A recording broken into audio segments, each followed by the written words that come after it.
And welcome to State of the Eagles. David Moulton along with FGCU Athletic Director Ken Cavanaugh. We will wrap up the fall, we will move into winter, and we will also tell you about a handful of things going on off the field and behind the scenes here at FGCU. As we come to an end of the calendar year in 2018, let's start by going backwards to the fall sports of 2018. Let's start with soccer, women's soccer. Fascinating year, Ken, in that at one point in time, it looked as if this was going to be a season that we would never forget.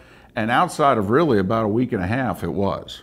Yeah, it's just amazing. We got off to a start where we won at Alabama convincingly, I think 4-2. We won at Ohio State, who made the NCAA tournament. We beat Michigan at home, ranked 16th in the country. We were one of less than 10 teams in the country that were undefeated. And then for a team that had never lost 2 consecutive ASUN games ever, we had a week of 3 games where we got beat 1-0 each game. And it was just unusual. I think part of it shows how strong the ASUN has gotten. I agree. That was, I think, certainly shown at the end of the year when we didn't get the top seed, had to go to Lipscomb, lost to them in a very tough game. They scored a late goal, and then they turned around and beat Mississippi State in the first round and made it to the second round. So I think the element of where the league is good for us, though it didn't work well for three games that we had. And I do think that that's something to keep in mind because we talk about strength of schedule, we talk about where FGCU teams are when they make an NCAA tournament, how will they be seeded, what kind of matchups that they get. I do feel as if in virtually every sport, the ASUN is getting better. In soccer, you guys have been the standard bearers now for a while, and it's clear that there are a couple of other programs that, well, they're catching up. Yeah, Coach Blankenship's done just a phenomenal job. He's been ranked in the top 10 coaches for 3 or 4 years, and we've been in a position where we'd won 8 straight championships. We got beat 1 year in penalty kicks, didn't go to the NCAA tournament, but where we have been, and when we go to play teams now, that we're the biggest game on their schedule, and that's a higher expectation. But it is good for everybody. We've been able to play those great teams because of those schools know we're going to be a really good RPI game for them. So we're just looking forward toward next year. And with that, we were very happy to hear we continue to get honors, but Evie Papadanova is in a position where she was a first-year player for us from Bulgaria who transferred in, and she made second-team All-American, which was terrific, and in a position where she and Tabby Tyndall are 2 All-Americans now for women's soccer. And 2 of, what's the number, 8 now? 8 FGCU All-Americans? We're up to 8, if I recall correctly. We've got 3 for baseball with Chris and Jake Knoll and Nick Rivera. We've had Cheyenne Jenks, who I think was our first All-American for softball, and we had 1 in swimming. I think that it should add to, and Albert Ruiz, who was our soccer, sure. Was runner-up for National Player of the Year and led the country in scoring 2 years ago. And speaking of men's soccer, a very good, solid regular season, but as soccer can be in the postseason, you come up a goal short and the season's over. Yeah, penalty kicks. It's something. It's kind of like going to basketball and shooting foul shots at the end. But if you don't, they've shown over the years, even in the World Cup, that the game will be in a position you have to find a way to move on. So we had a good year. We tied Lipscomb for first place for the co-championship, our 5th in I believe now 7 or 8 years, and in a position where we got to the semifinals and lost in penalty kicks to Stetson, and then in turn Lipscomb themselves went on a great run like their women. They actually made it to the Sweet 16. They beat a great Washington team in penalty kicks, and then they knocked off a UCF team that was seeded before they lost to Kentucky, who currently I believe is in the Elite 8. So it's been a situation where Lipscomb, we've knocked them off many years in the past, and it was the Bison's turn, I guess, this year. Including, I think, the women a couple of years ago went to Lipscomb and beat them in a conference championship game. You've been in these meeting rooms elsewhere and as AD at FGCU. The fact that a Lipscomb in soccer goes on a Sweet 16 run, much like our basketball team did a handful of years ago, does that truly help the conference going forward? Or is that just lip service for people like me in the media? Or in future years, will your soccer teams get seeded better because of it? No, I think that you have to earn your way, and certainly the more teams in your league that have that respect on a national basis, it's good for everybody. It's good to get good games, like I mentioned with our women's team having good RPI games, and then I think you start to create that perception that your league deserves more than maybe they've gotten in the past. So from our standpoint, we've added Liberty to the conference. They're really good in a lot of different sports. North Alabama is a team that was very successful in Division II and is now moving to Division I, like a lot of us have done. And I think they're overall going to add to the strength of the league. So as across the board, once you play your conference games, then you want your teams that make it to go as far as they can. All right, so we touched on the soccer programs. Let's talk volleyball because, well, the best season in the history of the program, and that's saying something because the program has accomplished a whole heck of a lot, but they had never won the conference tournament to get to an NCAA tournament. And then when they got to the NCAA tournament, they weren't just happy to be there. Well, it just was a fabulous season that Coach Botsford and the ladies put together. You look at going into the season, we were picked first. Yes. We had the preseason co-player of the year back in Amanda Carroll, who had already broken our school record, broke Brooke Youngquist-Sweat's kills record as a junior, and everything was exciting. This was going to be our year. It was going to be the year, and she's this great player, and she's potentially an All-American. Correct. And then we go out to her hometown of Albuquerque, and she blows her knee out. Yep. And now we're in a position where things are like, okay, how do we work through it? And then a couple of weeks later, we start the ASUN, and Kennesaw, who was picked right behind us and who won the league last year, comes in and beats us here. Right. And now you're starting to think, okay, we still have to go to Kennesaw. We still have to go back to Lipscomb, was one of the top teams. And to be honest, we're thinking, okay, if we can get to second and get a bye in the first round and then maybe knock off Kennesaw at their place in the championship, let's look at it that way. And that's the way I was, but the kids weren't. And they went on a string. We won 16 straight, and next thing you know, we're winning a great 5-set match at Kennesaw to win the championship on their floor. And now we go to the tournament, and we're playing, I think they were ranked 13th as the top 13 seed, UCF, and we win a 5-set match there. And we were the only team in the country to win a first-round match at the top 16 seeds. All those teams were home. And on top of that, nobody else even won 2 sets. So it just was a phenomenal year. Then we played Florida in the second round, and they were national runner-ups last year, and they're like 6'8", 6'7", 6'4". So they're bigger than some basketball teams. And we tip our hat to them, but with the team we have coming back next year, we lose Maggie Rick and 3 other great seniors that really help create a new benchmark for the program, but we're already excited about next year. But also the job that you mentioned, Coach Botsford, and the players, because, I mean, any team in any sport, you lose your best player. You have to learn how to win doing it differently, because you can't just take somebody off the bench and replace your best player and get equal production. And I remember the ladies talking afterwards about it. Just took us a little while. We had to figure out how we were now going to win. And during that time, they lost a few, including a conference opener.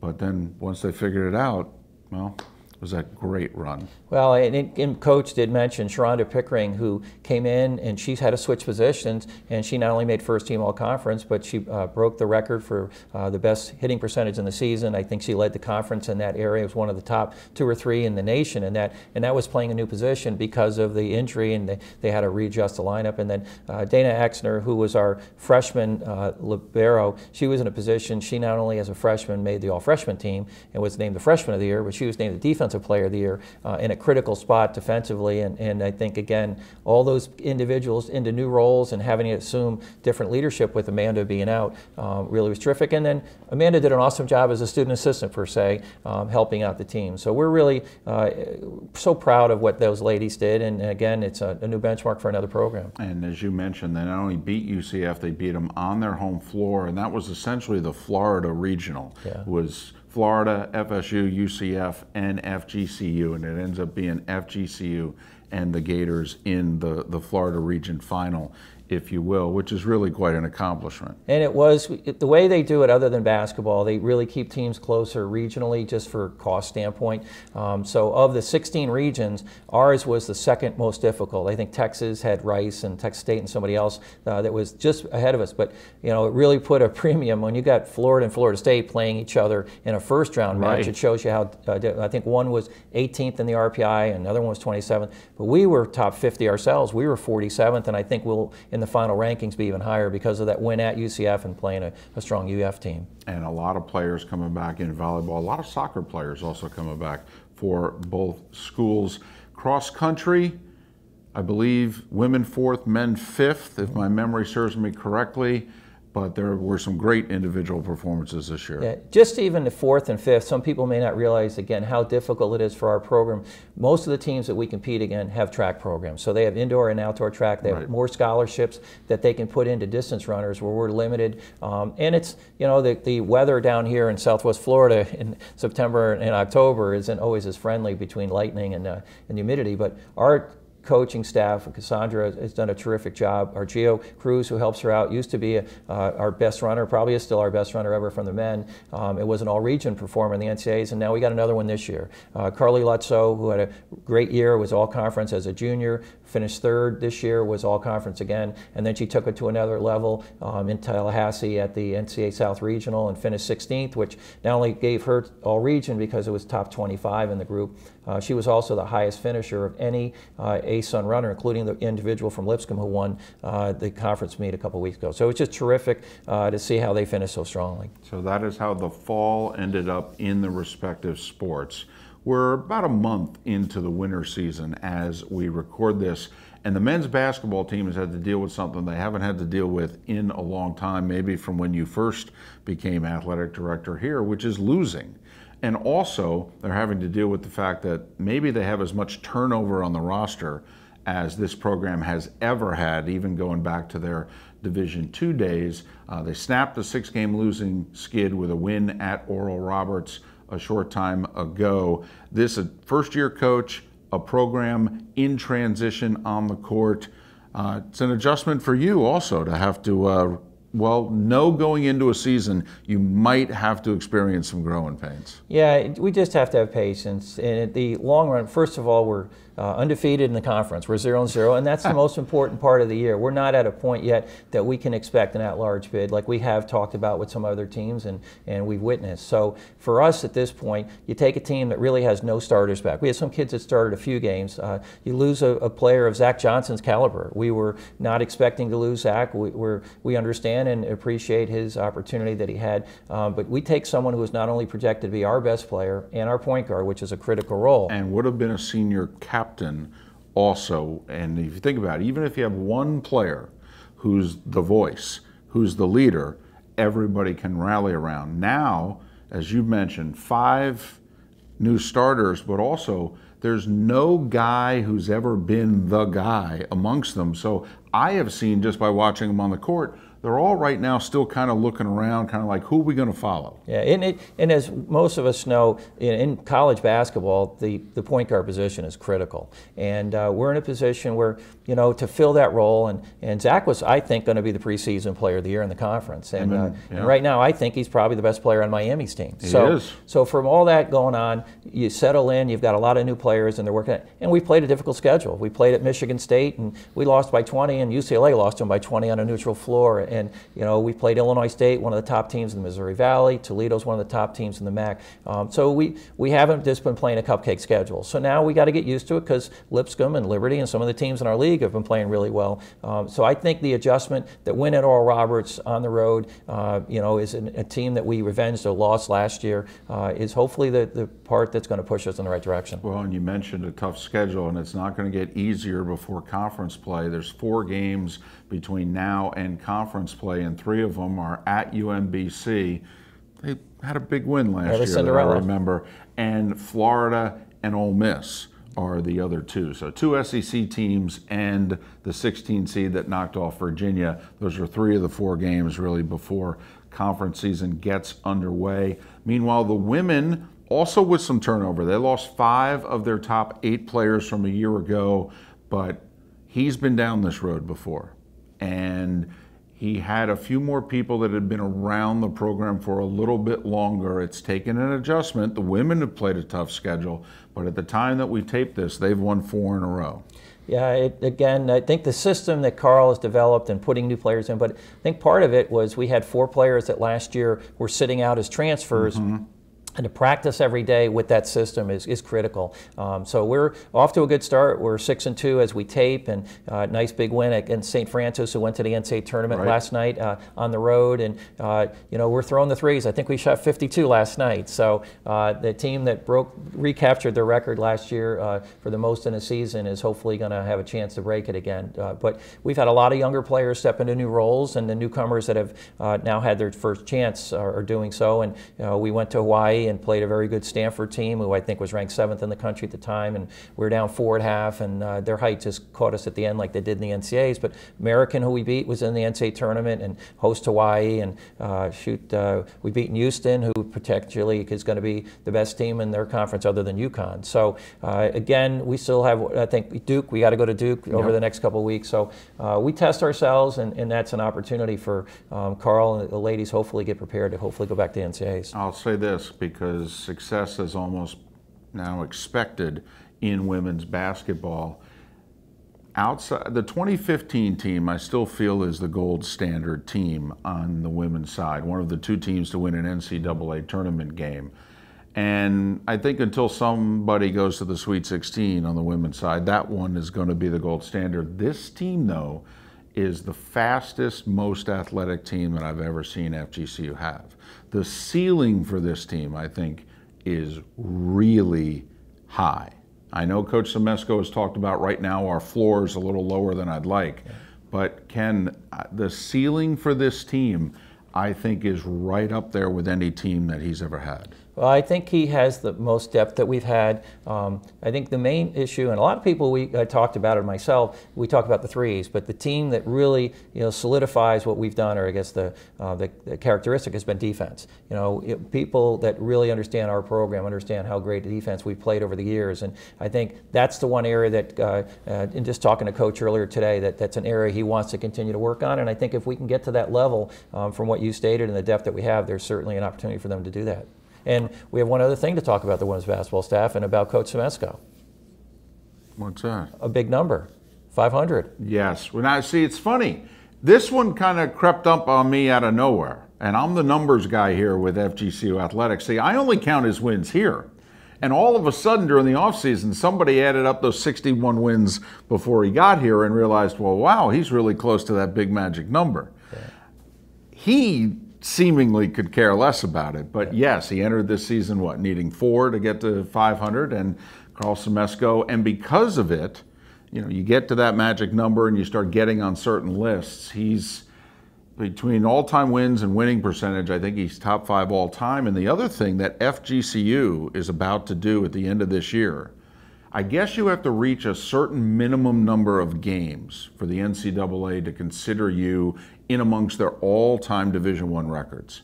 And I guess the magic number is year 13. Well, here we are, right? Yeah. FGCU, if the women keep winning at the rate that they are, is going to be, by winning percentage, the all-time winningest women's basketball program in NCAA history. It's actually a few percentage points ahead of Tennessee.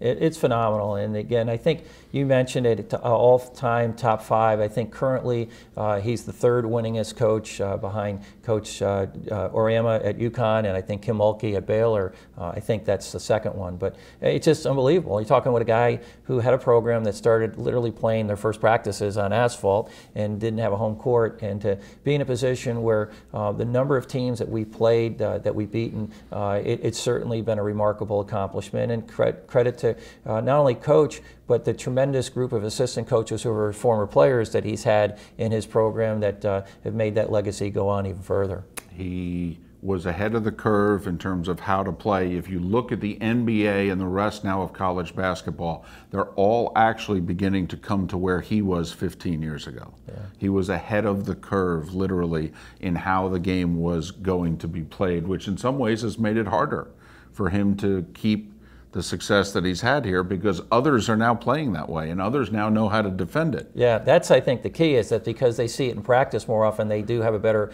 opportunity to defend. It'd be like, the Armies and Navies, when they play each other, they're used to playing that system themselves, so their defense is a little bit more prepared for it. So, and he's had more teams come in and want to scout our program and find out how to do it. He has a lot of his coaches now out there doing it as well. So, but he's still the master. Well, certainly in these parts, that is for sure. And probably the program that has done the most winning. And because of the time of the year that they do the winning, maybe they don't get the pub that they otherwise would, is swimming and diving. Because, I mean, they win conference championships at the greatest rate of any program in the school. 9 out of 10. In a position now where we're earlier in the year, it's hard to gauge. You don't have records like you would for a lot of other team sports. You're 6-2 or whatever it may be. But we've gone out and with Coach Rollins, they've competed at a high level. We were in a meet at Georgia Tech a few weeks ago with some of the top SEC and ACC teams, which are nationally ranked in the top 10 and 15 of the country, and had some great swims and finished 9th in that overall grouping. And now, as over the next couple of weeks, they'll have some dual meets, and then they'll get ready by the time we tape again. They'll have had the championship, and this will be a tough one. We'll be up against our arch rival Liberty in Lynchburg in their home pool. So of all the years that we've had it, this will probably be the most challenging. But I know based on some results already this year, I keep getting these press releases about individual best, personal best team. And a lot of times you're in these meets with these high-level programs in which you're finishing 4th or 6th, and yet you're actually performing at the best that an FGC squad's ever performed. Yeah, it's kind of like track where you can gauge a little bit because unless there's wind conditions, a time's a time. There's only going to go a certain amount, so they can start to project, and they're excited. And we've had some other quality performances by the swimmers and divers, and in particular, I know Rebecca Moynihan was competing back home in New Zealand with her national team, and she made their national program. And we've had some other individuals. I think we have maybe 13 different countries represented with our swimming and diving team as well. Well, let's talk about some individuals. Certain tall, lanky lefty pitcher. I know that you're torn with this one, being such a Yankees fan, but you're a bigger FGCU fan than you are a Yankees fan. Chris Sale and the Boston Red Sox. Well, world champions. How about that? Well, and on top of that, for him to be the first one, I think, since 1983 to throw the first pitch in the World Series and the last pitch. It really, again, Chris continues to do so many historical things. I think this summer when he was the 3rd straight year starter for the American League All-Star team, it was the first time since 1955, I think, anybody had done it, and since 1935, which was like the 3rd All-Star game ever, that Chris was in a position to tie Lefty Gomez. I mean, first, I think, to hit 1,500, the fastest to hit 1,500 strikeouts in a career. But all that aside, Chris is about winning. And he was so thrilled to go to the Red Sox and have an opportunity to possibly win a World Series, and for it to come to fruition is extremely exciting for Chris and his family, but for the rest of us in the FGCU family. You, Toe, and a lot of others with this program never stop telling Chris Sale stories. And I remember Chris's final year here, and FGCU ends up winning the conference, and he was always wanting to pitch. And Toe knows he's a 1st-round pick and a national player and pitcher of the year candidate. He doesn't want him to get hurt. He wants to protect that arm and all that, and knows that there's a lot of money at stake here. And Chris keeps coming to him going, no, I can pitch if you need me in relief. And Toe is, the one end, Toe wants to win and Chris wants to win, and you got the players shaking the coach going, put me in, coach. And at the same time, coach is counting pitches and wanting to make sure to protect him. But he's always been about winning, even coming back here to FGCU. I remember that conference tournament his final year. If FGCU had gotten, I think, one more day into it before the Eagles got eliminated, he had already said to Toe, hey, I can give us a couple innings. Yeah, and we get to the finals, he's like, you want to start me? You want me to do the last 2 innings? Whatever it is, I'm in. Yeah, it's just all about the ability to be a great teammate and do what you can to help. So it was interesting this year where he could have, if his team wasn't in contention, he probably would have pitched more at the end of the year because they wouldn't have been looking toward October, and he would have had more innings in, and he probably would have won the Cy Young. He didn't have enough innings to qualify for the ERA title, but with his remarkable overall statistics, but they needed to hold him off till October. And then, interesting enough, the winner of the Cy Young in the National League is Jacob deGrom from the Mets, who he Stetson. beat his last game that he pitched for us for the Eagles. He beat Stetson in the back in the ASUN tournament. So it's really heartwarming to see what's happened, and I just hope next year he lets my Yankees win. Think about the ASUN in baseball this decade: Kluber, deGrom, Sale. deGrom and the Mets went to a World Series. Kluber and the Indians have been to a World Series. Sale and the Red Sox go and win the World Series. Never mind the All-Star Game appearances. And in baseball, FGCU won a tournament game a year ago. Kennesaw State made a run to the Super Regionals a couple years before that. I mean, we've talked about it. There have been times in the last few years, Ken, that the ASUN's been a top 5 baseball conference in the country. Well, with this year, with Stetson, they wound up hosting a regional, and then eventually lost in the Super Regionals to North Carolina. Jacksonville made it as an at-large bid. No, it's been known, with all the transition over the years of different schools in and out, it's always stabilized itself as one of the premier groups. If you took that pitching staff of just those 3, you know, imagine how many teams would feel that they could win with those 3 could win in the World Series. So it's been terrific, and even on softball, our softball conference has been ranked top 5 and 6 the last 2 years. So we're really proud. The ASUN, we've tried to keep people abreast of who's in the league because we've had some transitions, mainly because of football. But with Liberty and North Alabama, as I mentioned earlier, I think where our best years are even more to come. Well, it'd be nice then if the NCAA tournament selection committees would maybe give the ASUN bubble teams, maybe put them in occasionally. Yeah, softball. Yeah, it would be nice. But getting back to individual performances, think about being in the ASUN one year and being in the NBA the next. I mean, we all knew Brandon Goodwin was good. We all knew Brandon Goodwin was going to have a real good chance to play professional basketball. But 9 months ago, he was at Alico Arena.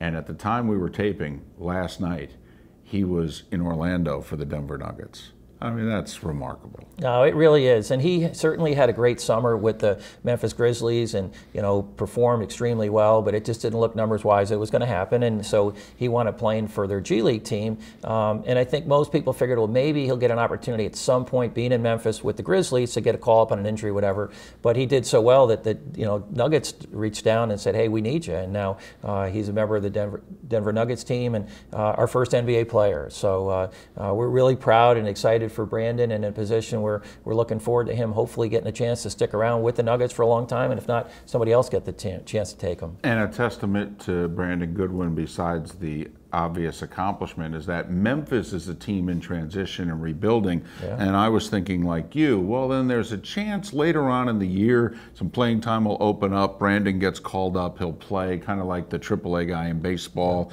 on a team that's below 500. The Nuggets right now are tied for the best record in the Western Conference. And they had some injuries and they needed a guy, and they went and sought out Brandon Goodwin. Think about that. There's not a team that's below 500. This is a team that every game's really important. And they said, yeah, we need this Brandon Goodwin guy. That to me is even more remarkable. Well, and I think, again, because it's such a winning culture right now, people want to have winners in their program. We certainly do with ours, and at the pro level, they're paying a lot more money. So to have someone that they felt would fit their culture, that's going to be good for him, and I think in the long run, because I think that will be a testament to whether he stays with the Nuggets or go with somebody else, that he's that type of player. Well, I know having the Chris Sales and the Brandon Goodwins of the world, that's really got to hurt you in terms of fundraising when you have Night at the Nest. I mean, there's just nobody that you want to wrap your arms around that maybe wants to donate an auction item that anybody will bid for, right? It's just been amazing. For those of you out there that were part of it, we say thank you tremendously. For the 4th year in a row, we raised well over $550,000. Our numbers aren't final, but it looks like for the first time we'll have raised net over $600,000, which every dollar is certainly needed for our growing program. And the key about that is it needs first and foremost to be a really fun fundraiser. And then it lends itself into people being involved and giving us additional resources. Our student athletes are extremely involved in regards to setting up and being servers and having interaction with the guests that we have that night. Riley Randolph, our vice president of our Eagles Council, our terrific all ASUN pitcher, did a great job with her comments. So it gives you a lot of good feelings, and the revenue that we produce out of it certainly is very helpful. I think it's actually in the paperwork when you guys offer scholarships, right? It's just right below the signature. It's like, all right, we got this Night of the Nest thing. All right, you need the wait tables. I know you thought your waiting tables days were done, but not here at FGCU. We put you to work for at least one night. And again, we remind the student athletes how important they are as the frontline ambassadors that night. But it's just I've heard from so many folks who have attended over the years how impressed they are that we have the student athletes in the trenches there. So it's just part of being a team. Well, you mentioned ambassadors, and you talk about student athletes all the time, and FGCU is a place that believes in student athletes. And we were talking before taping here, and I believe you said that you guys have just accomplished something either that you haven't done before or that no one else in the state has done. Well, every year we get measured by what they call an academic progress rate, and that's regarding how many your student athletes that are on athletic aid, it can't be walk-ons, where are they in regards to staying eligible, and where are they in regards to coming back and retention, which leads towards better graduation rates. And so we all get publicly graded on that every year. And of our 15 teams, and we only have 15, some other schools have 18, 20, more than 20, we had the most, not only in the ASUN with 5, we also had the most in the entire state of Florida, including Florida and Florida State, who had 4 that received what they call National Public Recognition Award. And that's, you have to be in the top 10% of your sport in order to have that happen. And in most instances, you have to have 1,000%. You have to be totally, everybody came back and everybody was eligible.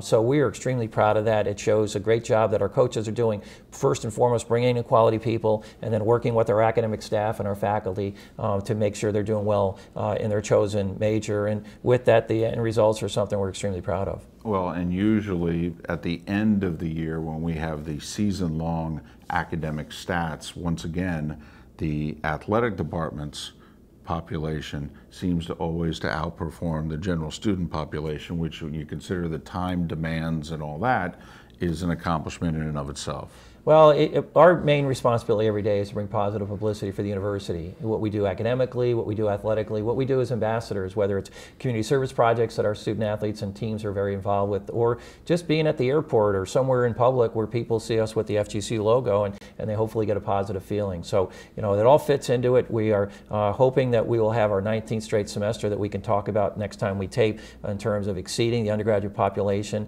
And we refer that as value added. We need to show the rest of campus that we are part of that overall mission of success, and what we can do is be a part of making sure that we lead in that area rather than be someone that has to be from the rear. Well, you talk about showing the rest of campus. I know that sometimes there are things going on here that, well, even those of you watching can't see, and part of it is what phase are we at now in this project? I mean, I know this room came about at the beginning of this project, so what phase are we now at? Well, this is phase 2. So this is part of phase 1 when we added the office spaces well needed for basketball, both men's and women, as well as this theater, which is used by all our teams, which is great to see. Certainly our Hartley Academic Resource Center and our Schreiner Family Sports Medicine area that was tripled in size are areas that are critical and have been such a great part over the last year functionally, but they've been a great part of our recruitment tool.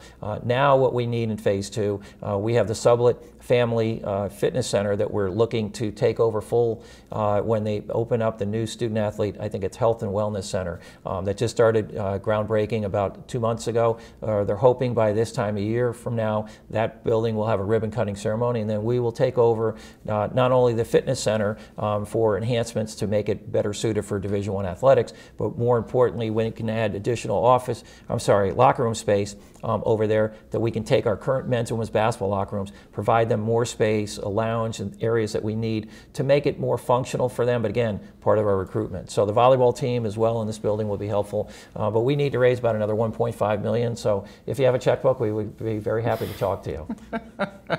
And I'm one of those that still writes checks. Yeah. I know to ask for a checkbook these days, you're almost outdated, but you and I are going down together. Old school. On that ship. And listen, you better get the Health and Wellness Center right, because if not, Donna Sublette will let you know about it. Well, again, the families like the Sublettes and the Shriners and the Hartleys and others have really just been critical. Our alum, for most people who don't know, our traditional oldest alum is about 42 and our traditional average alum is about 33. So we don't have the normal pipeline of alums like most schools do in this wonderful community, whether it's primarily Southwest Florida, but others who don't live here on a regular basis and just have taken on an understanding of what FGCU has been about as an institution and our athletic department. We are so impressed and very much thankful for. Well, and you can see if you've flown out of the airport here recently, the big FGCU ad in which it shows how every year more and more FGCU students are staying in Southwest Florida. I don't think it's a coincidence that certain businesses have shown up in the last couple of years and others are coming in the next 12 months. I have a feeling, as you guys refer to it, it's the FGCU effect. Well, it's just, again, it's been neat to be a part of something so new and to be a part of First. And you know, our responsibility is to leave it better than we found it in anything we do. And we have a legacy that we're building upon. And we're very proud of the young men and women every day that are out there representing us. So, you know, I really appreciate everybody out there. We hope that you have a wonderful holiday season and look forward to seeing you, some of you, or maybe many of you, over the course of the next few weeks as we have more home games. We miss anything? We No, went back. Yeah. We covered the current winter sports. I've missed any. Got Sale and Goodwin, the academics, the money, the night at the Nest. You got nothing else? No one else you have to thank? No, and this is definitely the most, you know, this time, and I guess probably, and you get late in the basketball season when we transition into new seasons where a lot's going on. And the best part is when you have teams competing in the postseason, that it makes it a hectic time, but if it's the most enjoyable time of the year. A handful of basketball games in and around the holidays if you want to come out before conference play begins. First weekend in January, both the men and women's basketball teams will be home, and then they go on the road for a while. So you've got an opportunity in the next month if you want to catch either basketball team play, and then they spend a good chunk of January on the road. So Merry Christmas, Happy Holidays, Happy New Year, and hopefully you're caught up on the state of the Eagles. God bless, go Eagles, and wings up.